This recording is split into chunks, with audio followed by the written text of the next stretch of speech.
সফল হতে হলে সময়, প্রযুক্তি ও সঠিক সহযোগিতা, এই তিনটি জিনিস একসাথে লাগবে। জোহো তা বুঝেছে, তাই তারা স্থগিত করেছে, বাতিল নয়। তো জোহোর চিপ গল্প আসলে একটি শিক্ষা। এটি আমাদের শেখায় উদ্যোক্তা মানে শুধু ঝুঁকি নেওয়া নয়, বরং কখন থামতে হবে তা জানাও এক ধরনের বুদ্ধিমত্তা।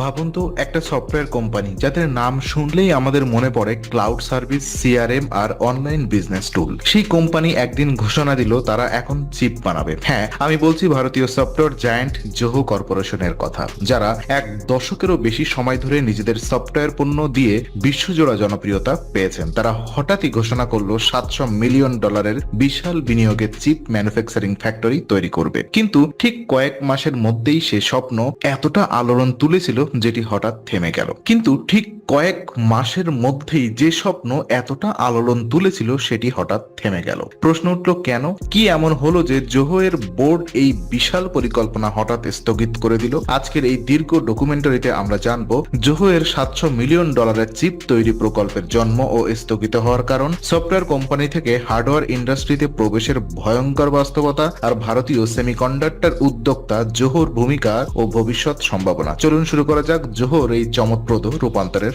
গল্প। তো প্রথম অধ্যায়ে আমরা কথা বলবো জোহোর $700 মিলিয়ন চিপ তৈরির পরিকল্পনা ও স্থগিতের কারণ। 2024 সালের মাঝামাঝি সময়ে ভারতীয় প্রযুক্তি দুনিয়ার এক অবিশ্বাস্য খবর ছড়িয়ে পড়ে। জোহো কর্পোরেশন ঘোষণা করেন তারা ভারতের ভেতরেই নিজেদের সেমিকন্ডাক্টর চিপ ফ্যাক্টরি তৈরি করবে। বিনিয়োগের পরিমাণ প্রায় $700 মিলিয়ন।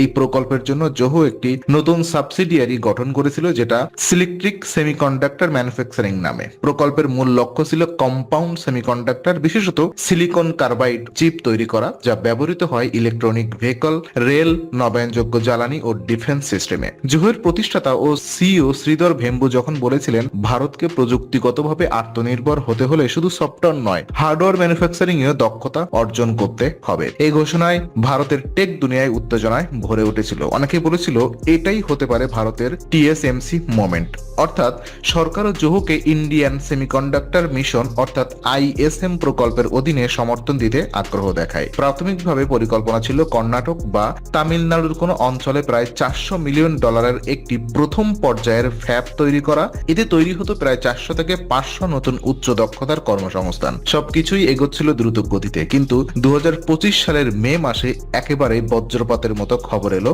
জোহো জানালো তাদের বোর্ড এই চিপ প্রকল্প স্থগিত করেছে, অর্থাৎ পুরো পরিকল্পনাই এখন হোল্ডে। শ্রীধর ভেম্বু নিজেই টুইট করে বলেন, আমরা বুঝতে পারছি আমাদের প্রযুক্তিগত প্রস্তুতি এখনো পরিপূর্ণ নয়। সঠিক প্রযুক্তি পার্টনার না পাওয়া পর্যন্ত আমরা এগোবো না। মূলত তিনটি বড় কারণ চিহ্নিত হয়। প্রথম, প্রযুক্তিগত সহযোগী না পাওয়া। জোহো এমন কোনো বিদেশি বা স্থানীয় টেক পার্টনার খুঁজে পায়নি যারা সফলভাবে কম্পাউন্ড সেমিকন্ডাক্টর ফ্যাব তৈরি করার অভিজ্ঞতা রাখে। চিপ ম্যানুফ্যাকচারিং অভিজ্ঞতা, প্রযুক্তি ট্রান্সফার, যন্ত্রপাতি সবই অত্যন্ত জটিল বিষয়।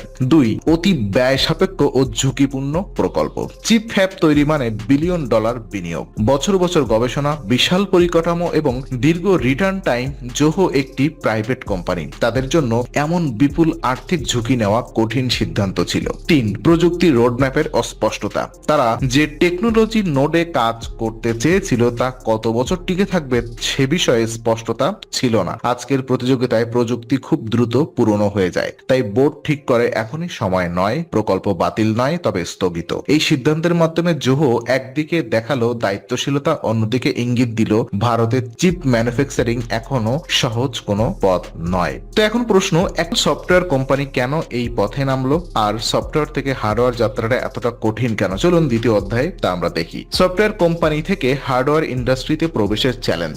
সেমিকন্ডাক্টর ইন্ডাস্ট্রি পৃথিবীর সবচেয়ে জটিল, ব্যয়বহুল এবং ঝুঁকিপূর্ণ শিল্প খাত। একটি চিপ ফ্যাব তৈরি করতে সময় লাগে 3 থেকে 5 বছর, বিনিয়োগ লাগে $বিলিয়ন, আর ভুল হলে ক্ষতি হয় কোটি কোটি টাকা। তাহলে প্রশ্ন, জোহোর মতো সফটওয়্যার কোম্পানি এই পথে নামলো কেন? জোহো অনেকদিন ধরেই ভারতীয় আত্মনির্ভর প্রযুক্তির প্রচারক। তাদের বিশ্বাস সফটওয়্যার যেমন আমরা নিজেরা বানাতে পারি, তেমন চিপও ভারতেই তৈরি করা সম্ভব। কিন্তু স্বপ্ন আর বাস্তবতা ফারাক এখানেই। সফটওয়্যার ও হার্ডওয়্যার পার্থক্য বিশাল। সফটওয়্যারে তুমি কোড লিখে তার সঙ্গে সঙ্গে পরীক্ষা করতে পারো, আপডেট দিতে পারো এবং দ্রুত স্কেল করতে পারো। হার্ডওয়্যার একটি ওয়েফার বানাতে মাসের পর মাস সময় লাগে, ল্যাব ও যন্ত্রপাতি লাগে, কোটি কোটি টাকায়, আর একবার ভুল হলে পুরো ব্যাচ নষ্ট। তাছাড়া চিপ ইন্ডাস্ট্রিতে সবচেয়ে বড় বাধা হলো technology partnership. TSMC, Intel, Samsung, global foundries এরা বহু দশক ধরে গবেষণা করে এই জায়গায় পৌঁছেছে। একটি নতুন কোম্পানি একা নিজের প্রযুক্তি তৈরি করা প্রায় অসম্ভব। জোহো চেষ্টা করেছিল কোনো অভিজ্ঞ পার্টনারের সঙ্গে কাজ করতে, কিন্তু ব্যর্থ হয়। তারপর আছে মানব সম্পদ ও সাপ্লাই চেইন চ্যালেঞ্জ। ভারতে দক্ষ chip engineering, supply material, clean room প্রযুক্তি, গ্যাস সিস্টেম সবই সীমিত, আর এগুলো তৈরি করতে বছর লাগে। সবশেষে আসে business model risk. Software product তৈরি মানে একবার বানিয়ে সারা পৃথিবীতে বিক্রি, কিন্তু চিপে প্রতিটি ইউনিট উৎপাদন ব্যয়, মজুর রাখার ঝুঁকি বেশি, আর প্রতিযোগিতা তীব্র। তাই জোহো বুঝে গেছে এখনই যদি ঢুকি হয়তো ক্ষতি হবেই। এই বাস্তবতা থেকেই বোর্ডের সিদ্ধান্ত, অপেক্ষা করো যতক্ষণ না প্রযুক্তি প্রস্তুত। এই অধ্যায়ে আমরা দেখি জোহো শুধু স্বপ্ন দেখেনি, তারা ঝুঁকি বুঝে সরে গেছে।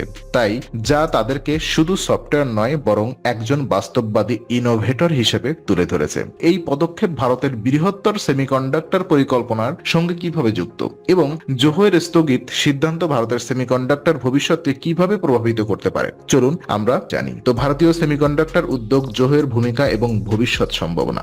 ভারত গত কয়েক বছর ধরে এক মহা মিশনে নেমেছে, ইন্ডিয়ান সেমিকন্ডাক্টর মিশন। একটি স্বপ্ন যেখানে ভারত নিজেই চিপ ডিজাইন, ম্যানুফ্যাকচারিং, প্যাকেজিং ও টেস্টিং এর আত্মনির্ভরশীল হবে। সরকার শত শত কোটি টাকার ইনসেনটিভ ঘোষণা করেছে। বড় বড় কোম্পানি যেমন টাটা ইলেকট্রনিক্স, মাইক্রন, ফক্সকন তারা ইতিমধ্যে পরিকল্পনা ঘোষণা করেছে। এই প্রেক্ষাপটে জোহো এর আগমন ছিল এক অন্যরকম আশা। একটি সফটওয়্যার কোম্পানি যদি চিপ তৈরির কথা ভাবে, তাহলে এটি কেবল একটি ব্যবসায়িক উদ্যোগ নয়, বরং ভারতীয় টেক ইকোসিস্টেমে এক মনস্তাত্ত্বিক মাইলফলক।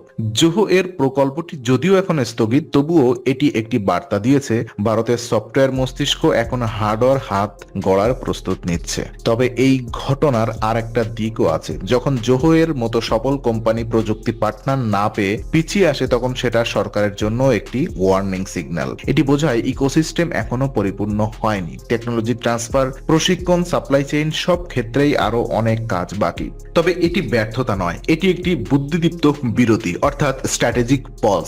জোহো বলেছে আমরা এখনই থামছি, তবে ভবিষ্যতে সঠিক প্রযুক্তি পেলে আবার শুরু করব। অর্থাৎ দরজা এখনো খোলা, আর এই ধৈর্যই একদিন ভারতের জন্য বড় সাফল্য বয়ে আনবে। জোহো হয়তো এখন থেমেছে, কিন্তু তাদের এই উদ্যোগ ভারতীয় উদ্যোক্তাদের মধ্যে এক নতুন সাহস সৃষ্টি করেছে, সফটওয়্যার থেকে হার্ডওয়্যারে যাওয়ার সাহস। এই অধ্যায়ে আমরা মনে করিয়ে দিই, স্বপ্ন দেখতে দোষ নেই, কিন্তু সফল হতে হলে সময়, প্রযুক্তি ও সঠিক সহযোগিতা, এই তিনটি জিনিস একসাথে লাগবে। জোহো তা বুঝেছে, তাই তারা স্থগিত করেছে, বাতিল নয়। তো জোহোর চিপ গল্প আসলে একটি শিক্ষা। এটি আমাদের শেখায় উদ্যোক্তা মানে শুধু ঝুঁকি নেওয়া নয়, বরং কখন থামতে হবে তা জানাও এক ধরনের বুদ্ধিমত্তা। ধন্যবাদ। আপনি দেখছিলেন জোহো রূপান্তরের গল্প, একটি সফটওয়্যার স্বপ্ন থেকে হার্ডওয়্যার বাস্তবতায় যাত্রার গল্প, যেখানে থেমে যাওয়ার এক ধরনের অগ্রগতি।